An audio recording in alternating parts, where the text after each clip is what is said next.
তো friends, welcome to my another blog. আগের ব্লগে দেখিয়েছিলাম আমরা দেবজনের বাড়িতে গেছিলাম না বিজয় সম্মেলনীতে।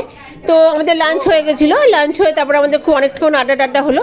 তো এখন বাজে বিকেল 5:30টার মতন। এখন আমাদের সাংস্কৃতিক অনুষ্ঠান শুরু হবে ঘরোয়া, তার জন্য প্রস্তুতি চলছে। এই যে সব সিট টিট মানে চেয়ার টেয়ার সব রেডি হয়ে গেছে, দর্শকও রেডি, আর তৈরি হয়ে গেছে মঞ্চ, মাইক টাইক দিয়ে একদম পুরো আমাদের অনুষ্ঠান রেডি হয়ে গেছে। আমরাই সব পারফরমেন্স করব, একটা ছোট্ট খাট্ট ঘরোয়া বিজয় সম্মেলনী অনুষ্ঠান। তো প্রথমে আমাদের দাদা বলবেন, শুভঙ্কর দা, মধুমিতার হাজবেন্ড। প্রস্তাবিত যে সাংস্কৃতিক অনুষ্ঠান দেখুন, শুনুন সে কি বলছে। শুরু করব, এবং যেটা বলা ভালো, যেটা তো এটা আমাদেরই মানে অনেকদিনের ইচ্ছে ছিল যে একটা ছোট্টখাটো অনুষ্ঠান করার, মৌসুমীর অনুপ্রেরণা। তো আজকে গিয়ে আমাদের সেই ইচ্ছেটা এই অনুষ্ঠানটা করতে পূর্ণ হলো আর কি, সমর্থ হয়েছি।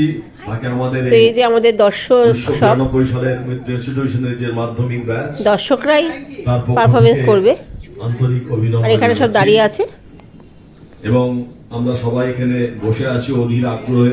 শুভঙ্কর দার পর এবার কেয়া বলবে অনুষ্ঠান সূচি। মানে প্রথমে যে একটা সুন্দর একটা ছোট্ট মানে কথা দিয়ে তৈরি মানে শুরু হয়, আর এটা কেয়ার সম্পূর্ণ নিজের লেখা। আর কেয়া এত সুন্দর বলে যে মানে সত্যি খুব মানে অপূর্ব, লেখাটাও খুব সুন্দর হয়েছে আর কি। শুনুন আপনারাও কি বলছে, তারপর পরপর একসাথে এক এক করে আমাদের অনুষ্ঠান শুরু হবে। তারা সকলেই একই স্কুলে পাঠরত ছিল। মানে লেখার মধ্যে কোথাও কারোর ছাপ নিয়ে নিজে সম্পূর্ণটা লিখেছে।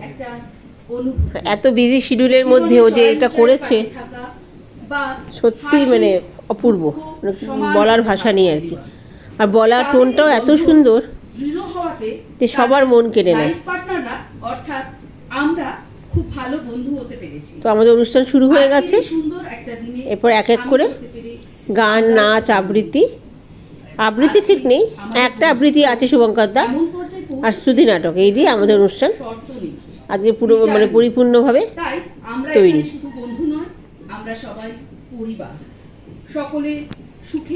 তো এটা বেশ ভালো লাগে মাঝে মাঝে এরকম অনুষ্ঠান হলে, ছোটখাটো। তো এই যে এখন বিজয়া গান গাইছে, ওর গলা তো আপনারা আগে শুনেছেন, অপূর্ব গলা ওর,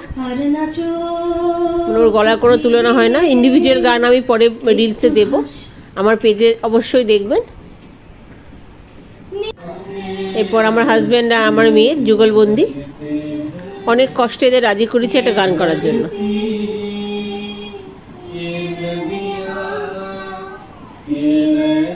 এদের প্রত্যেকের পারফরমেন্স ইন্ডিভিজুয়াল করে আমি আমার পেজে দিয়ে দেবো রিলসে।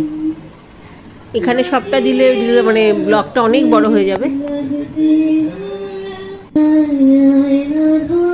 এটা আমার মেয়ের একা একটা পারফরমেন্স। ওই সমস্ত গান খুব পছন্দ করে। আসলে এখন পড়াশোনার চাপে আর গানের রেওয়াজটা হয় না। এখন এদের বন্ধুদের একটা মানে একসাথে একটা গান।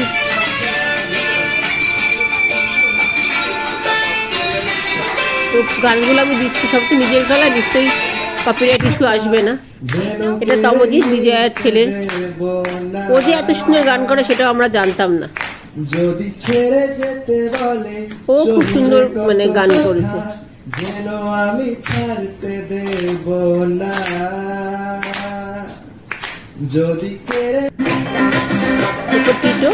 দেবযানীর ছেলে, ও তো পুরো মাতিয়ে দিয়েছে, মানে একদম মানে ওর গানটা পুরো আমার মানে উদ্ভাস হয়েছে। মিষ্টি মিষ্টি গলায় গানটা অপূর্ব লেগেছে আমাদের। এবার আমার আর মধুর পারফরমেন্স ছিল, সোলো পারফরমেন্স। তো এখানে তো গান দেওয়া যাবে না, তো এই নাচ দুটো আমি দিয়ে দেবো আমার রিলসে। আমরা দুজনেই রবীন্দ্র নৃত্য করেছি, আমি করেছিলাম তুমি রবে নীরবে। তো আমাদেরও মানে রিহার্সেল কিছু হয়নি আর কি। তো ঘরের অনুষ্ঠানই তো, যেরকম পেরেছি সেইভাবে পারফরমেন্স করেছি।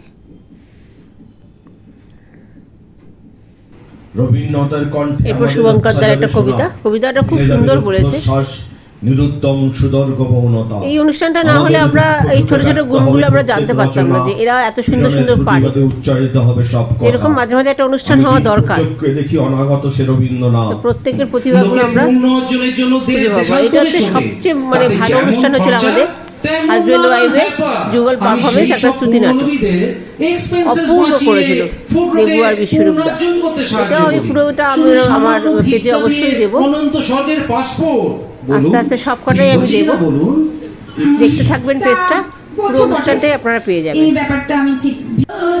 এরপরে আমাদের একটা গ্রুপ পারফরমেন্স, মানে যারা যারা ধরুন সোলো পারফরমেন্স করেনি তাদের সবাইকে নিয়ে আমরা চেয়েছিলাম সবাই এই অনুষ্ঠানে ইনভলভ থাকুক, এই জন্য সবাইকে নিয়ে একটা অনুষ্ঠান হয়েছে, সবাই ওখানে থাকবে। আর এরপর হয়েছে বিশ্বরূপদা গান গেয়েছিল, আর আমরা নাচ না করে থাকতে পারিনি, আমাদের ইন্ডিভিজুয়াল যে নাচটা হয়, আর এই দর্শকরা এরা কিছু করেনি, এটা শুধু দর্শকের আসনেই ছিল। তো এই একটা নাচ না হলে আমাদের তো কোনো অনুষ্ঠানই সম্পূর্ণ হয় না, তো এটা তো আমাদের মাস্ট। যেমন খুশি তেমন নাচো একটা প্রতিযোগিতা হয় না, আমাদের সেরকম লাস্টে একটা লাগে যেমন খুশি নাচো, যেমন পারো সেমনি করো, মানে মনের আনন্দটা প্রকাশ করার একটা আমাদের জায়গা। তারপরে হচ্ছে মিত্র ফ্যামিলি কেক কাটিং, যেটা বাচ্চাদের দিয়ে আমরা কাটাবো। তো এই একটা কেক কাটাও আমাদের এই বিজয় সম্মেলনীতে প্রতি বছরই থাকে, তো এবারও একটা হচ্ছে কেক কাটিং।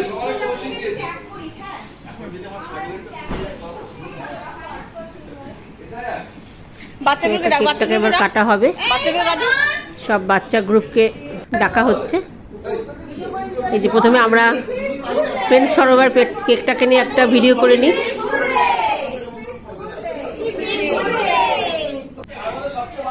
তো এই যে এবার বাচ্চারা কেক কাটবে, আমাদের অনুষ্ঠান প্রায় শেষ, প্রায় শেষ না, এই কেক কাটিং দিয়ে অনুষ্ঠানটা আমাদের শেষ হবে, তারপর যে যার বাড়ি চলে যাব। এখন প্রায় 7টার মতন বেজে গেছে। এটা খুব সুন্দর অনুষ্ঠান হলো, সন্ধ্যাটা ভীষণ ভালো কাটলো এই অনুষ্ঠান হয়ে, একটা অন্যরকম।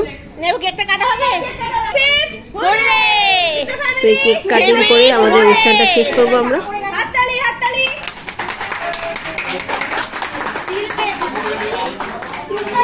ছোট ছোট স্মৃতিগুলো না সারা জীবন আমাদের মনের মনিকথায় রয়ে যাবে। দেখুন বাচ্চাগুলোর অবস্থা, প্রত্যেকের উপরে চকলেটগুলো মিত্র ফ্যামিলিকে সবাই খেয়ে নিল, আর কি শুধু কেকটাই পড়ে রইল। এখন কেকটা কাটা হবে, মানে পিস পিস করে সবাইকে দেওয়া হবে, তারপর একটু চা খেয়ে আমরা যে যার বাড়ির দিকে রওনা হব। তো অনুষ্ঠানটা আজকের মতন এখানেই শেষ হলো। ভীষণ সুন্দর সারাটা দিন কাটলো, আর সবচেয়ে ভালো কাটলো সন্ধ্যাটা অন্যরকম। প্রতিবার তো সন্ধ্যাবেলা শুধু আড্ডা হয়, মায়েরা আলাদা, বাবারা আলাদা, বাচ্চারা গেম খেলে, এই যে একটা সাংস্কৃতিক অনুষ্ঠান করা হলো, তো এটা ভীষণই ভালো লাগলো আমাদের, সারা জীবন মনে থাকবে। আর চেষ্টা করবো প্রতি বছর এরকম অনুষ্ঠান করার। তো আজকে এই ব্লগটা এই পর্যন্তই, আবার অন্য কোনো দিন অন্য কোনো ব্লগে আবার আসবো। আজকের মতন আমাদের প্রোগ্রাম শেষ, বিজয় সম্মেলনী, আবার দেখা হবে 14। কেমন লাগলো ব্লগটা অবশ্যই জানাবেন। পরের ব্লগ নিয়ে অবশ্যই আপনাদের সাথে হাজির হব। এরপর থেকে আবার পেলিংয়ের ব্লগগুলো আমি কন্টিনিউ করব। তো আজকে এই পর্যন্ত, শুভরাত্রি। অবশ্যই জানাবেন কেমন লাগলো ব্লগটা। সবাই খুব ভালো থাকবে।